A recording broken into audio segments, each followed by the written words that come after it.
Hey everyone, and how's it going on? I hope you all are doing well. In this video, I'm about to show you how to connect Claude to Google Sheets. So for this, we are going to be heading over to the left side of our screen from where we need to click on to connectors. So you can see we have this customize and different other options. Click on customize and then click on this connector option.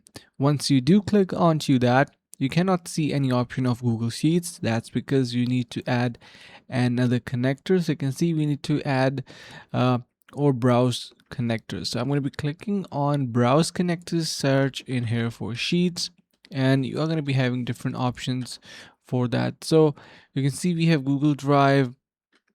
I'm going to be entering in here Sheet, and you still might not be able to find your sheets, and that is because you do have a manage smart sheet option that you can use. But if you connect your Google Drive option, all of your sheet data is going to be synchronized with Claude automatically. So this is the hidden catch behind connecting Google Sheets with Claude. Now you can use this really easy way to simply use Google Sheets along with your projects. I hope this is going to be helping you guys out.